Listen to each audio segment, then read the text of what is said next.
Hey everybody, Craig here with an unorthodox preface to this episode. I don't normally do this, but then again, I don't normally have Chuck Tingle on an episode. So this is the interview I did with Chuck Tingle.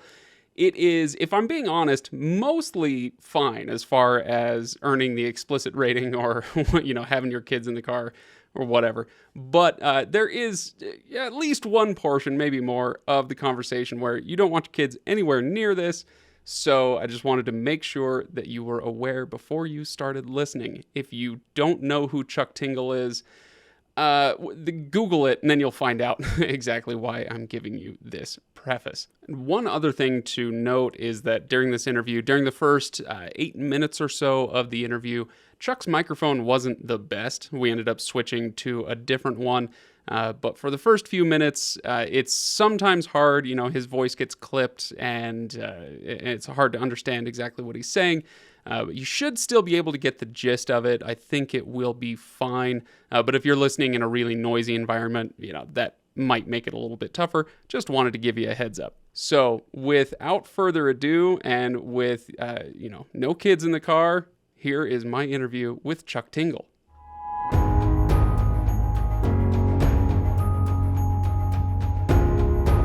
Welcome, everybody. Welcome to the Legendarium podcast and a very, very special episode. Possibly our first episode that will get the explicit rating. We'll see how it goes, because I am joined today by one Chuck Tingle. Chuck, welcome.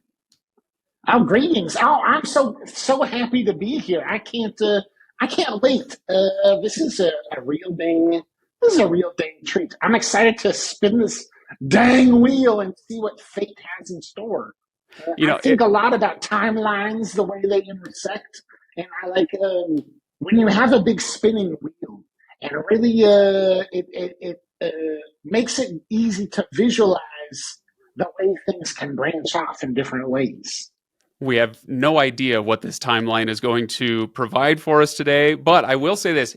For anybody listening on the podcast and not checking it out on YouTube, this is one episode you may want to do that with, because I have the wheel behind me. You can see what's going on. And on the wheel of 14 wedges, there is one wedge that I'm pointing to right now. It's in black, and it simply says live read. If we land on this wedge, Chuck is going to read a passage from one of his books, and we'll see if we can even air it or if it will be Patreon only or so, whatever. It's going to be an absolute riot. We're going to have a lot of fun. So before we get started, of course, I'll remind everybody to go to thelegendarium.com, check out previous episodes, check out the Patreon link, and of course, the Discord link, most importantly, where you can join in the conversation with other readers like yourself. And then also, at the end of this conversation, we're going to be talking about Chuck's newest book.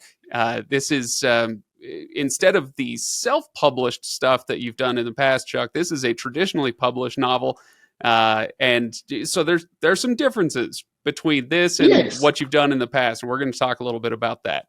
But for now, Chuck, are you ready? Shall we spin the wheel? Let's spin it. Let's get this timeline going, branching off in so many ways. That's a well-oiled wheel. I know. It's really nice. It's really nice.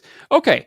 This one, I should preface this by saying about half of the wedges here are populated by real questions where, we want to get a real response out of you, in your capacity as a writer. And then some of them are just ridiculous and stupid and fun. So this one is favorite tropes, your favorite trope and why it's still good. So this is a holdover. I think we had this one when we had Brent Weeks on. So a favorite trope and why it's still good.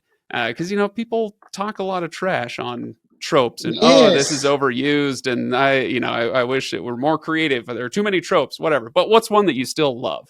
Well, I like all the tropes, to be honest, even the ones that are overused. I think you can come at them in a new way. And I find just the concept of a trope to be fascinating. Before we talked about, the word meme was not necessarily popular until a few years ago, when we began to know it as a sort of an internet thing that we could put our own text over and change the basic premise of. But tropes are kind of an original meme. I guess originally meme was a genetic term. So, but tropes, I think that they are so fascinating to pull apart and to deconstruct. So personally, I just want to say I like them all. I think the first one that comes to mind, and I guess since we're talking about Camp Damascus, my horror novel coming out. Before that, I wrote a horror novel called Straight, that is about a zombie apocalypse that only affects cisgender straight people, and all the queer buckaroos have to fend for themselves on one night a year. So I was thinking a lot about zombie genre, which is full of tropes. And things in zombie genre that I always found kind of fascinating is the third act trope of, wow, we finally made it to our stronghold where all the humans have banded together and we're going to go in and we've reached paradise, but there is still a good half hour left in our show. So you know that we are about to learn that the humans are more monstrous than the monsters themselves. And I just think that is always, I think it's funny because I deconstructed it a bit in Straight, but very rarely deconstructed. It is always that way. Any zombie thing, you know, when they get to that stronghold with the people, they're gonna go, "Wow, you have gardens with vegetables, incredible! You have a society." And then, of course, we have to learn our finale lesson that the humans are maybe the monsters themselves. I love that one. It's basically the entire premise of all, what was it, 43 seasons of The Walking Dead? Yeah, The Walking Dead is truly, and this is not a jab, I would say they would admit this, that trope over and over and over again, forever, which in itself, I guess, is kind of a message. Artistically speaking, you could say, is that trope that this keeps repeating and is unavoidable? I don't know, but that is true. That's a big Walking Dead one right there. All right. Well, good answer. Good answer. You know, I'm playing game show host here. Good answer. Let's spin the wheel again. Yes. See what we come up with this time. I've got the exact same wedge. Okay, you know what? I'm a terrible spinner. No, you're a great spinner. I think I'm just very impressed. I must be very good. You know why? That's 3 times in a row. That's the timelines. That's the fate of the timelines. Bringing us to the same place. I believe this one is from Kiptan, who asks, I think it was Kiptan, worst first date meal. Okay, the worst first date meal. I'm kind of adapting what he actually wrote down because it was very long. But, can I hear what he wrote? The long version? Yes. Yeah, I bet I can find it here. I'm curious. If it's not too hard, I'm very curious. Nope, I can pull it up here. For those wondering, by the way, question. I pulled all of these from Discord. We have a patron-only channel. And so our patrons were kind enough to help me populate the wheel. So Kiptan says, what is a meal that you love, but stop yourself from ordering the first time you're at dinner with someone? Oh, interesting. Those are two different sort of things. Well, okay, I have an interesting answer that is maybe a combination of both. As buckaroos can see, and maybe if you're listening on your dang headphones, if you're watching, you can see Chuck is wearing my big pink mask. Says love is real. I've got my sunglasses on, and I have a mouth hole here. A lot of buckaroos don't realize that I wear this not just in public, going on dang podcasts, talking to buckaroos at conventions, also behind the scenes, talking to way of publishers, lawyers, other ways. You could give them all a dang lie detector test. They will all say the same thing. Yes, I don't have any idea what dang Chuck looks like because he's always wearing a mask in our meetings when he comes into the dang office. So sometimes I have to go to big timer publisher meetings, legal meetings, and they are over dinner. and it's very hard to eat with this mask. So I have a separate mask that I can go and switch into, and maybe go to the restroom and get in a stall, switch into my mask with a larger hole that hangs all the way down, and then I put my hand around my mouth and I take a fork and I go, okay, because I don't want to get spaghetti sauce all over my lips. Makes me seem very disturbing and frightening. As a general word, I will say I do not stop myself from ordering anything, but I do switch into my food mask. So this does raise the question, Chuck. Why the mask? Oh, well, that's a longer question. There are a few reasons. Number one, I would say for safety of Chuck, I do write about some politically charged things, and sometimes buckaroos threaten Chuck online a lot in the way of deep web or other ways, and safety is one when talking about kind of controversial issues. Number two is that this is a way to express myself in a way. I am on autism spectrum, and so I am always masking. I'm very good at seeming neurotypical, and so what happens is that it makes my body clench very tight. I actually I have chronic pain from muscle tension from clenching all the time and trying to have a neurotypical way. And so putting on this mask allows me to kind of not have to think about these social norms. It has been very free. Actually kind of made my pain go away. So that is number two, is just to create a symbol, but also a space for me to really just kind of be myself and not have to think about any sort of masking, which is ironic that I wear a mask to do that. And then three, when I meet buckaroos at conventions or other ways, I think there's a thing in therapy, a lot of us talk about this. Sometimes you use a puppet to speak the truth. And lots of young buckaroos kind of do this sometimes if they have trouble communicating. And I think that not having a face of a human really disarms buds and creates a space not just for me to be safe, but for buckaroos who enjoy the Tingleverse to be safe. And so I will hug buckaroos at conventions, and they will say, Chuck, I've never told anyone this, but here's something very important to me. And they'll whisper a secret in my ear. And I'll say, I'm going to hold on to that one for you, and we can talk about it, and it will be very caring and cathartic and therapeutic because of the mask. And so those three are the main kind of reasons Makes for it. sense, And yeah. it has worked out pretty dang well, actually. It's like if Santa's beard was a whoopee cushion. Yes. There we go. That's a dang good description. All right, let's spin again. Here we go, Chuck. And let's see if I can get a different. I want to get three in a row on that same one. There The we live go. read. Okay. All right. Listen up, everybody. Chuck.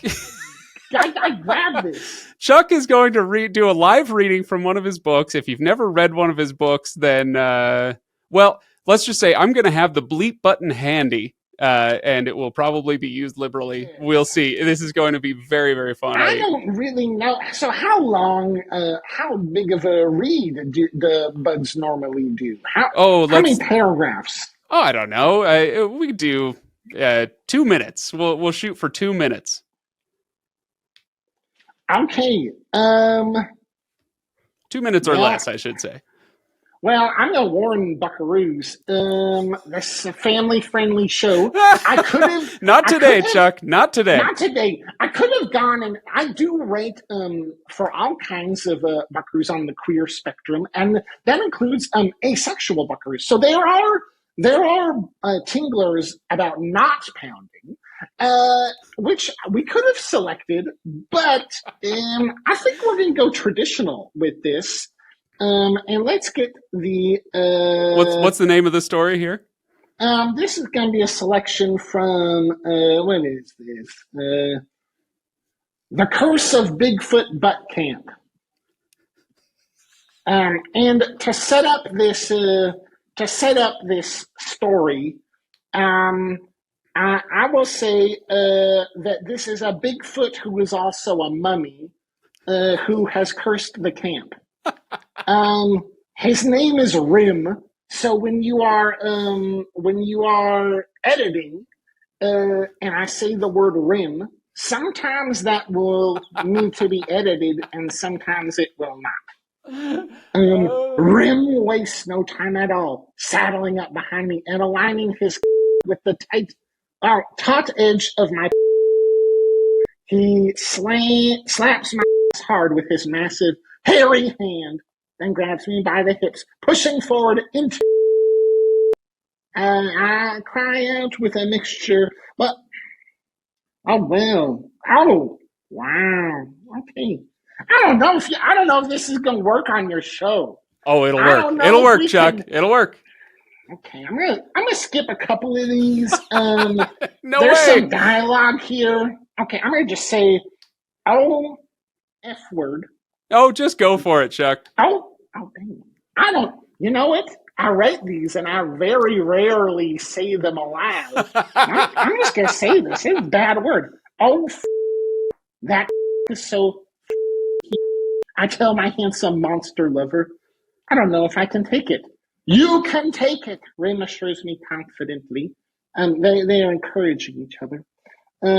Eventually, the pace of the Bigfoot mummy's has increased to a slam, but with every thrust, my relaxes until I find myself in a world of blissed out fullness. I reach down between my legs and grab a hold of myself off to the rhythm of Rim's. Oh my God, you're gonna make me my so hard I hiss through clenched teeth. Um, yeah, that's a pretty good. That's a pretty good. I think you get the idea of what goes on at Bigfoot Butt Camp. So not only did we get a live read, which thank you for that, but it was a Yes, Bigfoot erotica live read. Oh my gosh. yes, Bigfoot Mummy. That's Don't. so fantastic. Yes. That's so I before I go back and spin the wheel again, I got to ask you. I when I read through I'll admit I haven't read all of your books, Chuck, but I've read That's okay. the titles and uh did you ever see the episode of South Park when they're doing a send up of Family Guy and they're talking about the writers and they get to the writers room for Family Guy and the Oh, writers with room the is the manatees. manatees, yeah, and they go and just like grab this beach ball and that beach ball, they put them together and that's their joke, is two random kind of subjects put Yes. together. How do you come up with not only Bigfoot but a mummy? I want to do a Bigfoot mummy. Oh, Where do these ideas come from?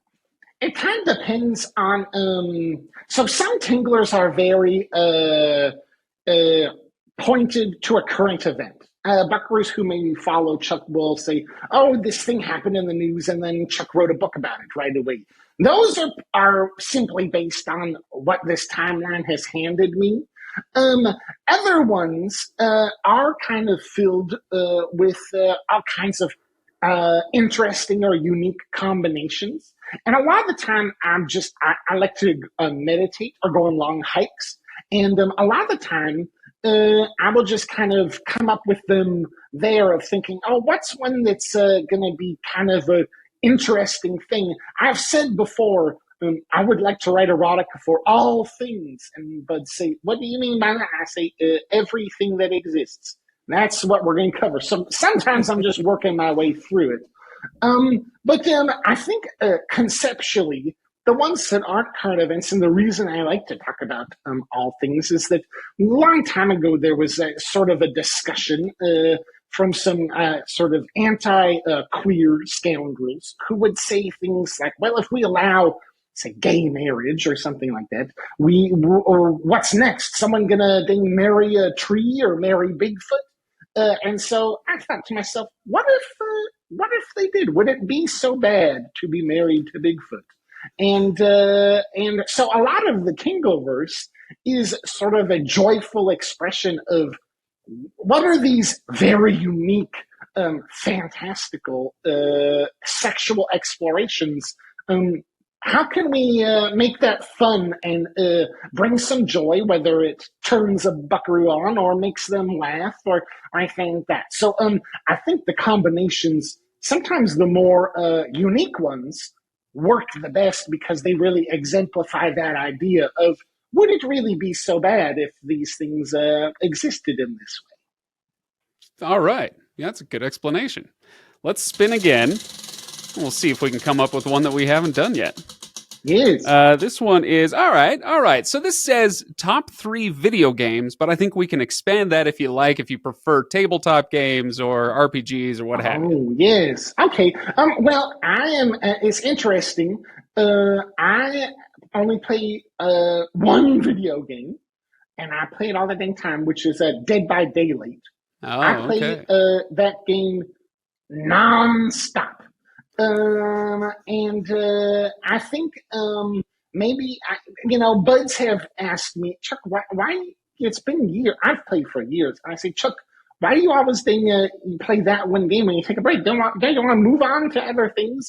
And maybe it is my way of autism spectrum. I have very specific habits. I have times that I do everything. But for some reason, that is just my dang game. I come back to it all the time. And the times that I have ever gotten tired of playing, I just switch. I don't know if Buckaroo's listening know this. He is kind of a horror game, asymmetrical. You have 4 survivors and 1 slasher. Mike Mikers, Freddy Krueger. They got the whole bunch. And you can play as either the survivors or the slasher. So if I ever get tired of it, I just switch which side I'm on, and then it's like a whole dang new game. And I've been going back and forth doing that for really years and years. So I have a pretty specific one game answer for that. Hey, that's perfect. Do you gravitate toward that game, do you think, because of habit or because you do think it's cut above the rest or something like that? I don't, I can't speak to the rest because I don't really know games. I don't know what to Yeah. then compare it to.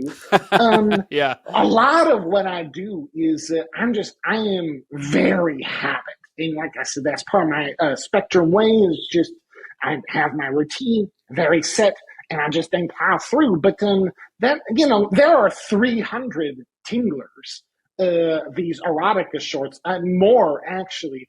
And I generally write 1 a week. So that habit and that hyper focus of mine, I kind of owe my whole dang career to it. So even though it can be a little exhausting or a lot to deal with, it is, it kind of has shaped me. So I actually appreciate it. But I think you're right. I think that's part of it. It's part of my habit. It's part of my Hmm. routine. If my brain is fried from writing, I'll just pop on a Dead by Daylight and play a couple of rounds of that, and then go dive back in. Yeah, no, that's fabulous. And I am among those who can certainly understand sticking with a game. A lot of listeners, Yes. a lot of YouTube viewers, they know I've been playing StarCraft since 1998. I've been playing it Well, now for 25 first years. one, first Uh, StarCraft. both of them. Okay. Yeah. Old Chuck trotted around on that. What is your? Are you a Zerg, Protoss, or a A Terran? Terran. Yeah, I'm a Terran player. Oh So, wow. Okay. and yeah, have been since 1998. You'd think I'd Wow. be better at it, but I'm not. So. You ever try any of the other ones and then come back, or? Oh yeah. I can try the other ones, and it's like a certain games, and in this case, a certain type or within a game.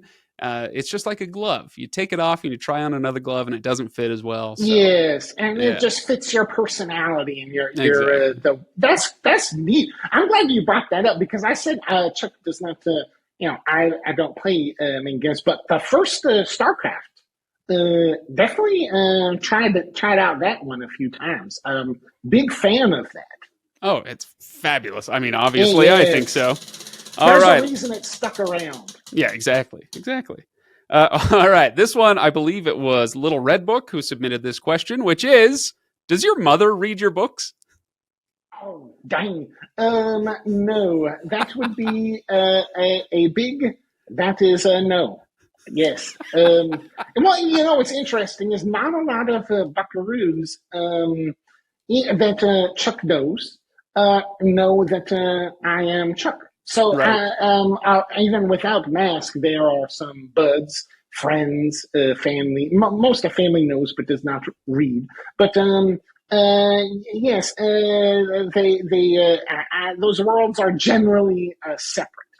So I bet you have some fun where somebody will bring up Chuck Tingle in your presence and have no idea.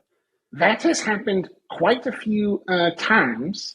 Very close buds have been big fans. I think what's mostly interesting. So I live in dang city of devils, also known as Los Angeles. Used to live in Billings, and now I'm in Los Angeles. But I've appeared on TV shows or some sort of big timers sometimes, and it is always interesting. The stranger interaction is not the buds that know me without the pink mask, who then are fans of Chuck. It is the buds who know Chuck personally from a work, from a big TV show or something that I've trotted on, or a meeting or some other way, who I will then see without this, and I realize, oh, that is my bud. I can't go say hi to them Ah, because they only know Chuck and they don't know my way without the mask. So that is the reverse is equally interesting, actually. wow. Yeah, no, Yes, I wouldn't have thought of it that way, but yeah, that has to be yes. Well, there's odd. a few And buds. I don't want to, and I don't. I always think, oh well, maybe I'll give them a little dang tweet online and post at them and say, oh, I saw you. My buddy David Ferrier, he's a journalist, did Dark Tourist. He's on Armchair Expert podcast. Wonderful person.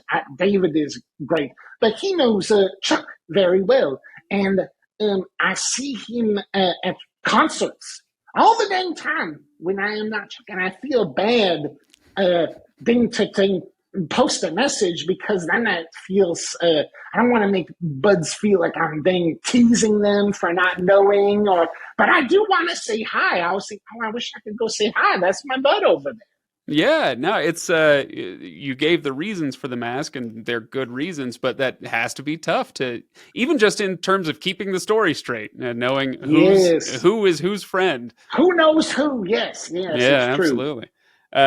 All right, let's do it. Let's do a few more of these. I think we got some time Yes. for a few more. Okay, we're not going to do another live read. I mean, I Now guess that we I don't could. want you to have to take that much time with your It's a edit button. lot of editing. All right, here we go. Okay, all right. This is a question that's been on the board for a little while, so you're not the first author to get it.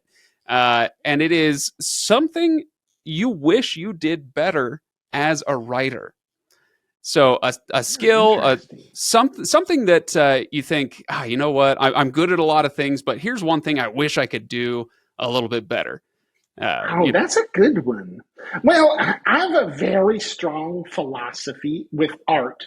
I guess it could sound, I'm not going to say, oh, nothing better in a sort of arrogant way, but I do have a philosophy that I've worked hard to really make sure I embody, which is I think that it's very easy to take a piece of art, whether it is a painting or a song or a book, and to keep editing and refining it, thinking that you are making it better, when in reality, I think the best art and the art that I try to make is capturing a moment which is inherently flawed and messy and kind of imperfect.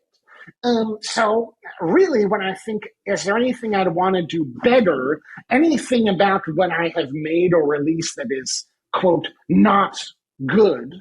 I have worked really hard to accept that actually that in itself is perfect because it represents the day that it was released. It is an example I would use is you don't hear this in writing very much, but in music, if you have a punk band, um, being a little sloppy, a little out of tune, a little rushed, created that genre and it is a perfect version of that genre. And for some reason, that doesn't hasn't been translated to other art forms. And I think a lot of what I'm trying to do with Tinglers, because they are not entirely edited, they come out really fast, they're a little sloppy, is kind of a version of punk rock in a writing sense. So I really think that there is nothing. I think if I was really to say what can I do better is to accept that there is no better, which I am already kind of working on. Just accept that it is okay to capture the moment, and that perfection in itself is imperfect, and being at ease with what you make and staying present. That's a great answer. I love that. See, Yeah, this is why I like the wheel, because you don't actually technically have to answer that question, but it can push us toward some other discussion. yes. So this is perfect. I love that. That's really great. All right, let's do well, at least one more, possibly two. We'll see what sort of answer Okay, we get out of yes. this. Oh, that's just over It's all, there. hey, take All your right. pick. I'm glad we got this one, because this was what we originally kind of pitched as a topic to have you on the show about. The question is, why traditional publishing versus self-publishing? So, to give people some background, you have these tinglers, as you call them, these really rapid-fire short books that you say you do about one a week, and now, sorry, back on that, they are of a very specific type, and they are self-published. So that's part of the way you can get them out so quick, Yes, right? yes, But now you have written some horror stuff. You have one now coming out in the horror genre. And so this horror stuff is going to be published traditionally. What took you down that road? Why did you want to do that? What was it, you seeking out a traditional publishing arrangement, or somebody else coming to you and asking you to do that? How did it come about, and yes. why? There's a few reasons. In life, I am what is sometimes referred to as an epicure, which is the literal kind of meaning of that is someone who wants to eat everything. But in the frame of life, it is someone who wants experience. I thrive on experiencing things, and so just moving to traditional publishing is a whole new thing. And knowing that I only get one trot down this timeline, I don't. I rarely say no to a novel opportunity. So that is one reason. I think number two is that self publishing. I have to go through Amazon all the time, and ethically, some buds don't like to purchase things through Amazon. So I think that having a distributor for buckaroos who wanted to support my way could go to their local bookstore just down the street and support a local bookshop. Wanted to give that opportunity and really spread that out and say, you can get this anywhere. And so that made me feel really good about doing that. And then I think that the third one is just, my goal, a lot of my writing, some would think, what is the most important story, character, different things, and there's all kinds of kind of artistic arguments. For me, my number one in what I enjoy and what I create is actually message. What am I trying to say? That can sometimes be political, but it can also be philosophical sometimes. And along with that just comes you want to reach the biggest audience that you can. So if I am creating with a message in mind, what better way to do that than to go, have my traditional publishing way? And I signed a very good contract in the sense that I can still self-publish all the romance and erotica I want. And then I can write these horror novels, and these two outputs will happen in tandem. And that's just really exciting to have that opportunity to do that. Awesome. Yeah, it's like you say, a way to reach a broader audience. I mean, Oh no, never mind. I was going to go into a story about doing stuff like that on the podcast, but who cares? It doesn't No, matter. well, yeah, hey, you can. I'm here to. I like the back and forth. It is No, you're great. good. You're good. No, I'm not saying you don't care. I'm saying nobody else cares. No, So that's oh, fine. okay, yes, yes. Well, this is actually a pretty good segue to talk about Camp Damascus. Um, we'll just do, a few minutes, give us a little elevator pitch on the book, at what it is and why people should check it out. This is a traditionally published novel, so this is one that people can presumably, hopefully, go check out at their local bookstore if they prefer. Yes. But yeah, tell us what it is. So I went to Nightfire Publishing. They are part of Macmillan. So distribution is definitely not going to be a problem. You'll be able to find this anywhere that you want it. And Camp Damascus. I'm glad we started with a dang question about tropes. With horror, I really like to deconstruct subgenre, and I mentioned kind of the zombie subgenre, but something else is the demonic possession subgenre. And so I thought, what is a clever way I can do that? I normally come at it from a queer angle. So with LGBTQIA issues, what what happens when I combine kind of my thoughts about that with the tropes of a typical possession idea, and how is that going to change it? And the story that I ended up creating out of that, I thought, wow, this is interesting. I got to write this. Turned it into a full length horror novel, and it has really just resonated with Buckaroo. So I would say the pitch of it is if you had the most successful conversion therapy camp in the world, and then dug a little deeper to discover that the methods that they were using, while the methods are already sinister of these places, are even more sinister than one might think, is kind of the initial pitch. And I think that exploring horror from a marginalized point of view, whether that is, I'm neurodivergent, but also the queer community.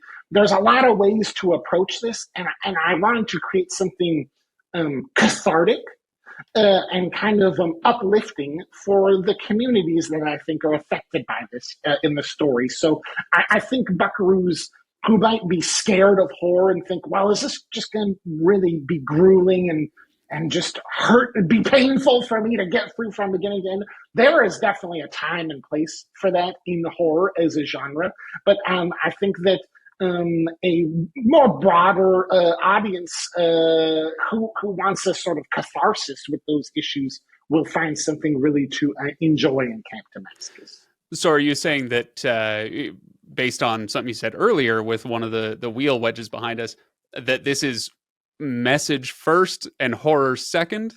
So it's not going to be as gruesome as Well, tough to read? I think you can do both. I think someone who does both very well and who is kind of a touchstone for my story beats is Jordan Peele. Is a great example of really weaving a point of view and saying, I'm going to give the reader, I'm going to give them something, whether or not they agree with the idea. If someone's going to take the time to watch this movie or read this book, it would be remiss of me to not leave them with something to pull apart. And so that is always a goal of mine, of not saying, I'm just going to let you ride this roller coaster.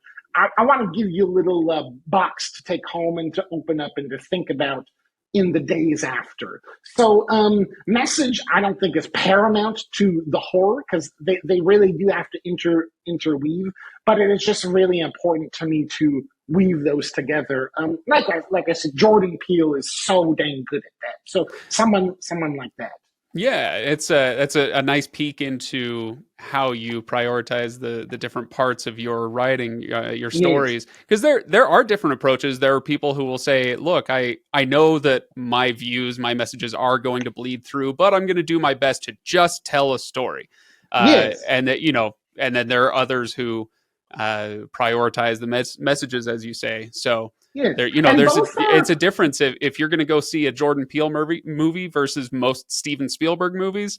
You're getting a different flavor that way, right? and So there's no right or wrong with it either. yeah, I think that's the one thing that I hope how buckaroos know, especially artists or writers watching this. There are a lot of lessons that are really, I think, pounded into the heads of young creators. pounded into Um, the what's now the Oh, that's true.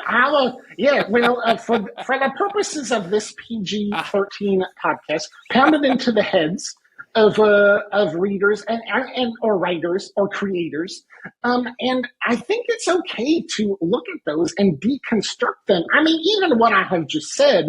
You have your care. I think for a long time, the kind of golden rule, the things you would always say put out to kind of young writers is character over story. Let your character take over and run wild, and that is pretty good advice to say. Let your characters drive the action, the narrative. Character is the most important. But before that, you had that comes from people saying, "Well, it's all about the strict story beats." And as time goes on, we kind of have a new thing that everyone's putting in front of the next. This is the most important. So when I say that message is the most important to me, I'm not saying it needs to be the most important to you. What I am saying is I'm happy to make kind of a more controversial statement that message is my number one, and hopefully that inspires others to say that's interesting. Here's my number one. It is also not traditional in this way. Or maybe it is. Maybe you're number one. You just say, well, I'm a character person and that's my thing. And that's great too. I would like creators to feel free to push the boundaries of these kind of advice pieces that we have been getting forever. And maybe you'll stumble upon something that really matters to you. And I think that can be a very powerful tool. yeah. No, I love that. It's you have your priorities, and the reader has their own priorities. Yes. I um uh, I got in trouble at work once because I was reading. We wanted to laugh, and there were a few of us around the lunch table. This is 5 years ago, whatever it was. A few of us around the lunch table, and I said, "You guys, listen to this." And I pulled up one of your ebooks on my phone and read aloud, and we just died laughing. Sometimes it's just hey, this is funny. Let's read this. Yes. It's funny. And that so in that moment, that was the priority. But other times it can, those priorities can shift, and so the author Yes. meets the reader, and it's always different every time. Well, I love that. once you release art into the world, it's going to change. The reactions are going to change. Time is going to reframe it.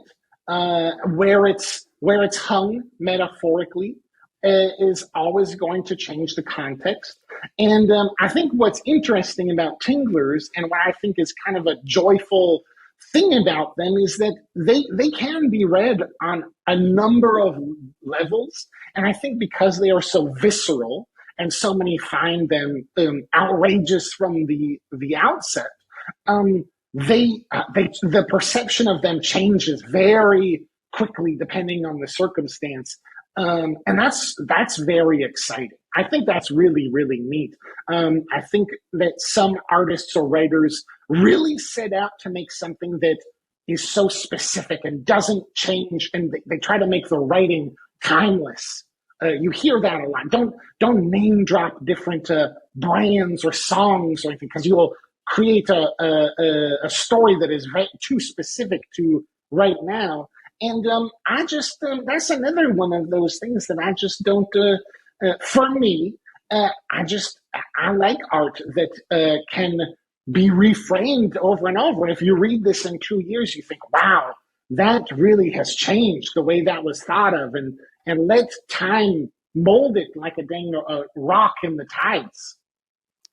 Well, Chuck, thank you so much for your wit and wisdom. It's been a really really fun time spinning the wheel and talking about your new book. The book is Camp Damascus, and people should definitely, if they like your other stuff, they should definitely go check this one out. Please do not send your children to those links, but I will put a link to that in the show notes here so people can go check that out. But Chuck, once again, thank you so much. Appreciate it so much. Oh, thank you. Yes, this was wonderful.